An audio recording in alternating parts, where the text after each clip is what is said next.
Swifties, I stand before you in the middle of a crisis.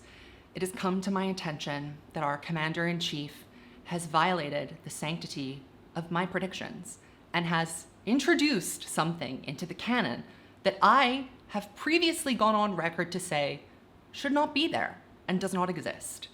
Now, I know that many will be expecting me to express some contrition, to take accountability for the things that I've said, namely that a little thing called karma is not real.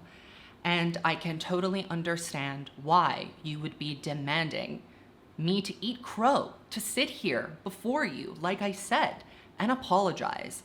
But that is not going to happen, not on my watch. So as soon as the new Midnight's Mayhem with Me video dropped, I was bombarded. I was attacked. I was attacked by tweets and questions and allegations and interrogations. You're so stupid, karma is real. Since the video has come out, I've had about 16 comments on my debunking karma video saying that it's real. And I am here to maintain that it's not. And this is why. I'd like to refer first to a statement that I put out, a notes app apology, just to really get into the gravity of the situation. It has recently come to my attention that Taylor Swift has written a song called Karma for Midnights. I know you are all expecting me to apologize for consistently saying karma is not real. However, there is no chance of that happening, not on my watch. I maintain with confidence that karma, the idea of a lost album or Reputation's predecessor, never existed. Obviously, these songs are all new and written for Midnights. Need I remind you all that they are not vault songs? When the song comes out, I will be vindicated because I maintain that Karma the album and concept never existed until she wrote this song for Midnights. She is simply trolling you, and that is her God-given right. PR queen. I was planning to film my meticulously planned, analyzed, and scripted Miley Cyrus, Hannah Montana, the idea of American girlhood, why her career is so fractured video today, but I couldn't because we had an emergency situation drop into our laps. And I feel as though I have to get into a little bit more detail about why I am still not convinced that karma exists. Now, I want to first submit a piece of evidence, and that is the latest episode of Midnights with Me by Taylor Swift.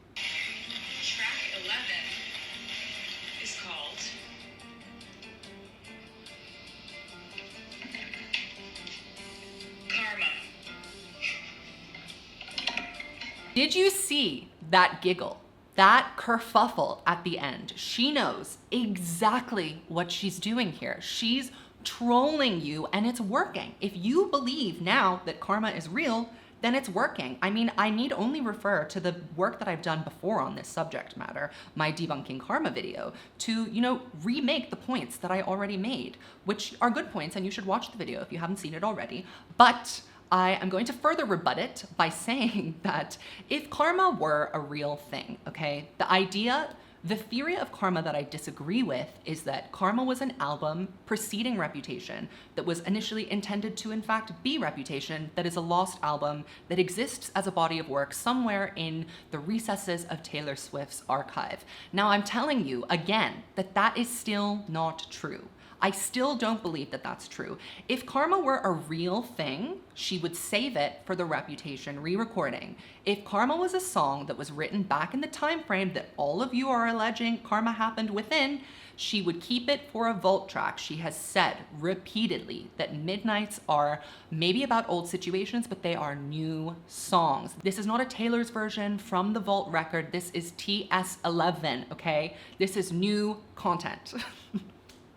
I really feel like I'm going crazy. So for that reason, I remain unconvinced that Karma the song on TS11 is even tangentially related to Karma the fake news album that I debunked in a previous video. Now, I will say that I remain skeptical and I'm pretty convinced that Karma is not real in the iteration that I have just explained, but I will remain open to fluctuations in my perception of what karma is, if it is real or if it is not real. I still want to say that it's not real, but I guess I have to leave some room open to interpretation.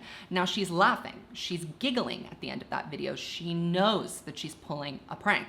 And I think that this could be a classic Taylor Swift bait and switch. She calls the song Karma, she sticks it on the record, and it's about something that we didn't even think it was going to be about.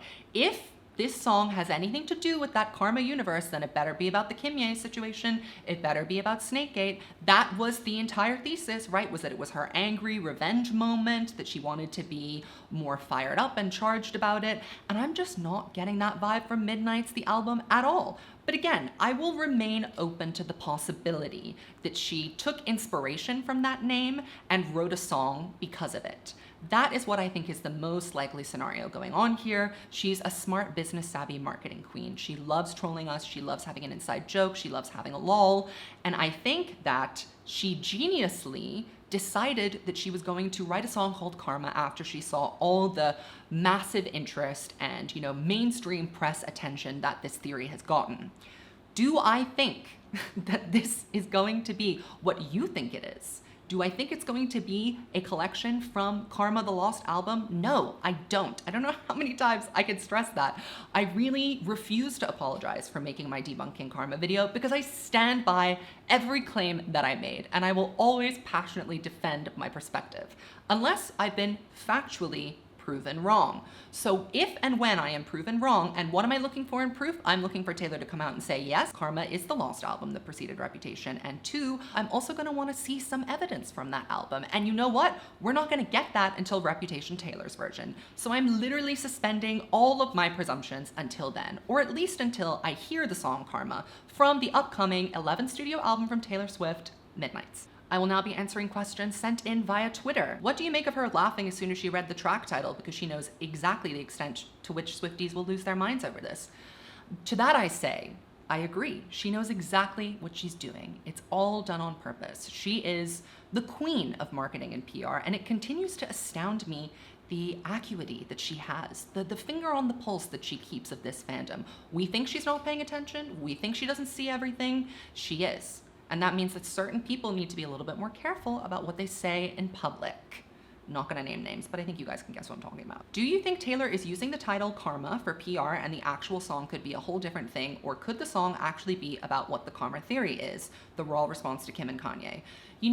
Very astute and something that I think I addressed earlier already, but yes, I think that this is going to be a bait and switch. That is my hunch, that's my feeling, and that would be like the really smart Taylor, sneaky conniving thing to do. I think that she will absolutely address the Kim Ye situation in some capacity on this, but I don't think it's going to be about Kim and Kanye. I don't think it's going to be about exacting revenge or being angry.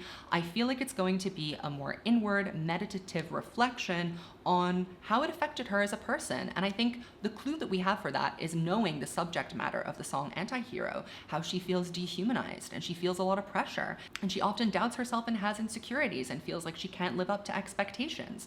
Karma could for sure kind of circle around that subject matter, but you know what? There are so many different situations in Taylor Swift's life where karma is a word or a phrase or an action that she would like to employ.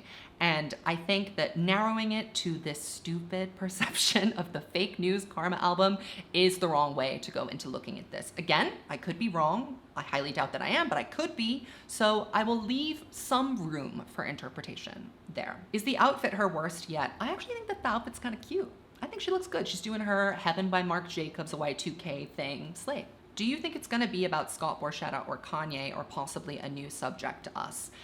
I think that we're gonna get a lot more tea on the Masters situation than we are expecting already from the track list that we have. So I think it's very likely that this could potentially be about one of those situations. But I also think, again, I'm really leaning into the bait and switch thing here. I think that Karma might actually maybe even be something a little bit more vulnerable and sensitive about how she has received karma, or she has received backlash or consequences from the actions that she's taken in her life. I don't know, it could be about anything. But my instinct is to say it's not going to be the obvious answer. So I would say expect the unexpected from Karma. I think Karma was not real. She just wrote a song about it after seeing all the chaos. What do you think? I agree. I agree with you. That is a statement that I concur with. Have you been tricked, backstabbed, and quite possibly bamboozled? I've been trolled. Let me tell you, I've been trolled by the commander-in-chief. If every song is about one past night in her life, what night would this be about? Girl, I mean, it could be anything. I'm really curious as to what the scope of this album is going to be, how far we're extending, what periods of time are gonna get the most air. I have a feeling that like Bleachella, that kind of era could be included. That could be the subject of Karma. It could, But again, can I stress that even if this song is about that time period, it does not prove that the harebrained theory of Karma being a lost album is true, especially because this is new material. This is not from the vault. On a scale of 1 to 13, how sick do you feel right now? 13. 13. I'm sick to my stomach. Taylor Nation has also tweeted something where they zoom in on that clip from the man that says karma and they say, how far is too far in advance? Can we hint at something 3 years in advance? Girl, okay, I really don't believe that karma is real. Like, I just don't think so. I really just don't believe that she was dropping Easter eggs for Midnights in Lover. The world changed dramatically. Her approach to creating art changed immensely. I cannot believe that this is a song that has been lingering around waiting to come to fruition. I just think that we all did our crazy tin hatting, put it together, created a fuss and a hype around it, and Taylor is now retroactively acting like this was supposed to happen all along. And you know, I'm gonna get hate for saying that. People are gonna hate on me, but that is just my feeling. Again, I will have a better read on it when Midnights actually comes out, but that's my first impression. All right, Swifties, that's it. I have to go defend my honor on Twitter, I guess, because everyone's attacking me. But you know what? I stand by my statements. I stand in solidarity with myself. Okay, Swifties, I will see you in my next video, which will hopefully be something a little bit more well thought out than this absolutely insane response to an insane event. Subscribe, like this video, leave me a comment, let me know how you feel about it, and I will see you shortly.